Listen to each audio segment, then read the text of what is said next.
Aspergillosis, another fungal disease which causes systemic mycosis. It's not a dimorphic fungus. Aspergillus species are ubiquitous moles found in organic matter. They are saprophytes. There are more than 100 species, but mainly human pathogenic are few, like Aspergillus fumigatus, Niger, Clavus, and Clavatus. There are few more.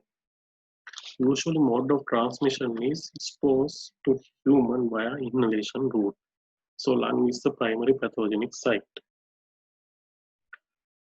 Aspergillus can cause broad spectrum disease in the human host, from hypersensitive reactions to direct angio invasion leading to death.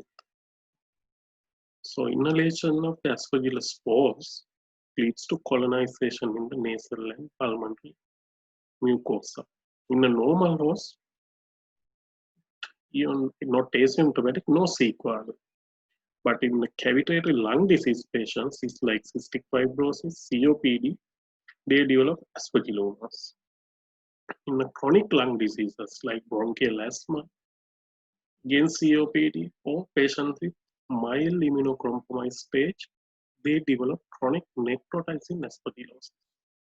In a patient with immunocompromised stage, they more prone to develop invasive pulmonary aspergillosis.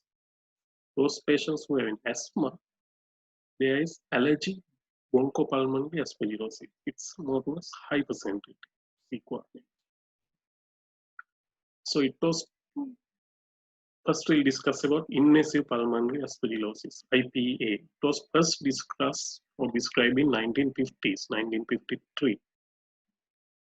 So now it is rising because as candidiasis here also similar to immunocompromised population is in a rise, so IPA also in a rise. Risk factors. Neutropenia is prolonged neutropenia, usually considered less than 500 cells per cubic millimeter. For more than 10 days or neutropenic dysfunction, they are more prone to develop this aspergillosis, IPA. Transplantation, prolonged or high-dose corticosteroid lead to immunocompromised stage. Hematological malignancies, higher with leukemias. Cytotoxic therapy, those who are in advanced immunodeficiency syndrome, critically ill patients. They are more prone to develop, specifically ICU debilitated patients. So it's ICU setup, patient without classical risk factors, so as at a high risk.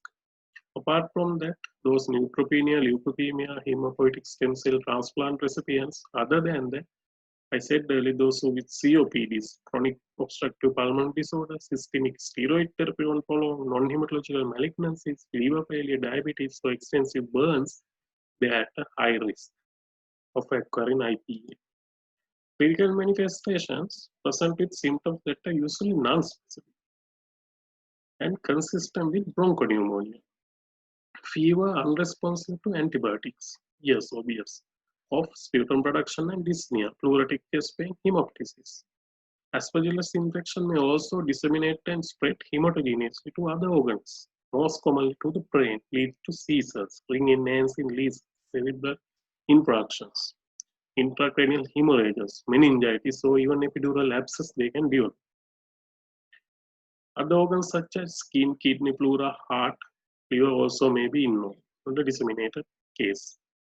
How we diagnose? Clinical diagnosis is very much important. Then we can go for the imaging studies like chest X-ray. We'll discuss further. Then about if we operate in bronchoalveolar lavage, we can go for the mycological or microbiological diagnosis, including molecular diagnosis. But serology, antigen detection, there's a galactoman antigen detection is there, but it's not much. Like antibody detection is, serology is out. And most specific is histopathological diagnosis associated with tissue biopsies. Lung tissue obtained by thoracoscopy or open lung biopsy. It's a gold standard for diagnosis of IPA. It's a tissue diagnosis.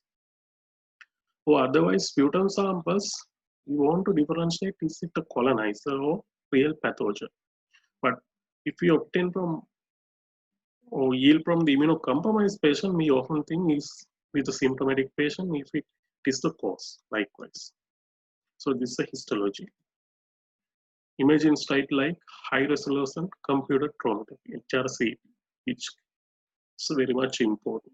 Case finding, we can see multiple nodules, halo sign, acquiescent signs like there are halo sign, acquiescent sign,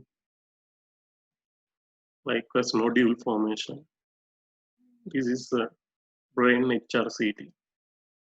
Then I said earlier, bronchoscopy, bronchial lavage, it will be important. Then PCR, to diagnose, but it's not in Sri Lanka available. Galactomannan is the one which antigen, it's a part of Aspergillus cell wall. Serum galactomannan as a serial galactomannan will be helpful to assess about the prognosis as well as about the diagnosis. Treatment. We have to give antifungals, specifically invasive IPA here. We have to give parenteral voriconazole, oral or mainly intravenous. Then we can think about amphotericin B as well. What I said there are 4 types in amphotericin B. This is liposomal L1, alternative primary in some patients. Salvage therapy is the one 6 therapies there achieved, but we give fluconazole, posaconazole, not fluconazole, sorry, posaconazole, itraconazole, and caspofungin, micafungin. Combination antifungal drug for different classes other than those in the initial regime may also important. Apart from that, immunomodulatory therapies, colony stimulating factors for the cause as well, interferon gamma, granulocyte transfusion also there. Prophylaxis use for posaconazole, it's not available in Sri Lanka. It's recommended for those who are in HSCT. Hematopoietic stem cell transplant recipient, which graft versus host disease, who are at high risk for invasive aspergillosis, and patient with acute myelogenous leukemia or myelodysplastic syndrome who are at risk for invasive aspergillosis. So those patient categories we offer posaconazole prophylaxis. In some cases we offer surgical therapy. It depends. Patient with lesions that are contagious with a great results, because I said in the pathogenesis it is angioinvasive. Not like other fungal, there are few fungi like Fusarium and mucous species and mainly Aspergillus. They are angioinvasive. That means they invade blood vessels, lead to thrombosis, necrosis, and ultimately lead to destruction of that particular tissue area. Even with the angioinvasion, they can disseminate in the other body sites, and they form cavitated lesions. If they in the great vessels, these lesions are nearby great vessels, though. So this organism is highly angioinvasive. To prevent that, we have to go for the surgery.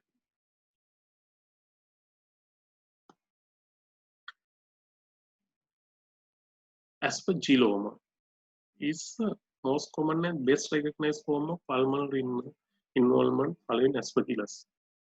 Usually develops in pre-existing cavity in the lung.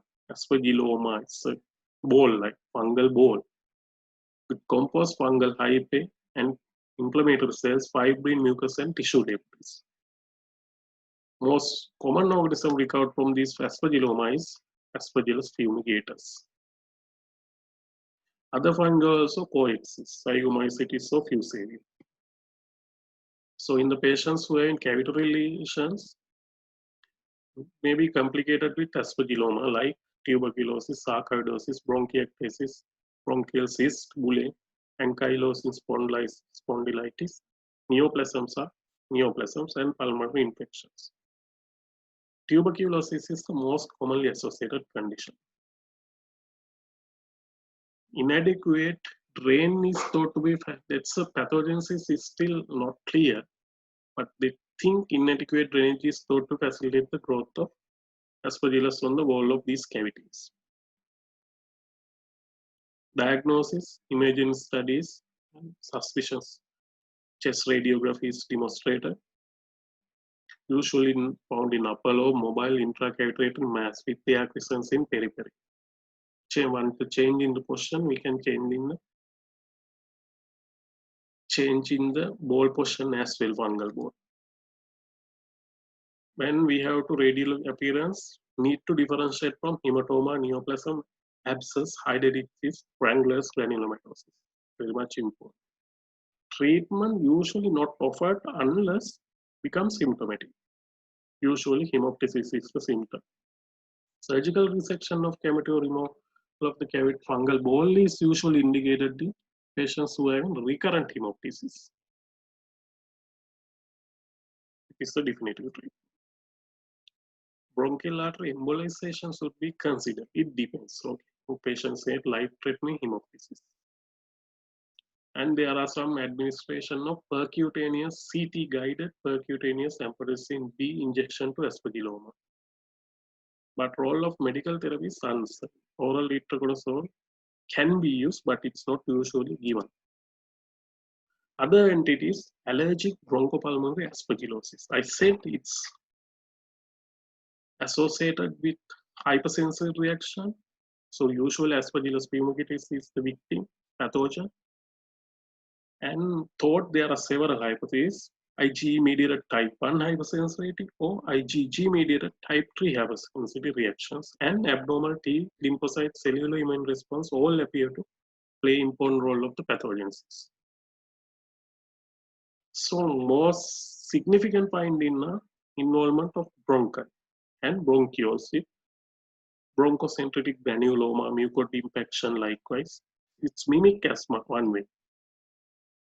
So it's a clinical diagnosis, so often clinical ground, almost patients having clinical asthma. Fever may be also presenting. There's a clinical criteria to diagnose. Having asthma, immediate skin reactivity to Aspergillus serum, precipitation to Aspergillus fumigatus positivity, increased serum IgE, IgE assays to Aspergillus fumigatus, total serum IgE more than 1000 nanograms per milliliter. Likewise, there are peripheral eosinophil and other criteria.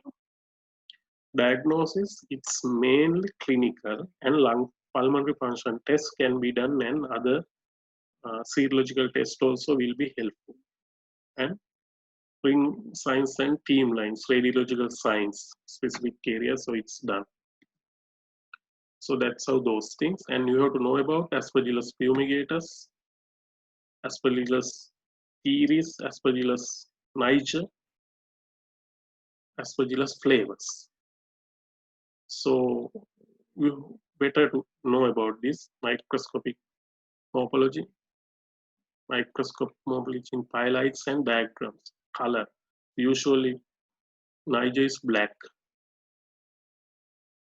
Fumigatus is like yellowy green light. Likewise, it's better to know. Thank you.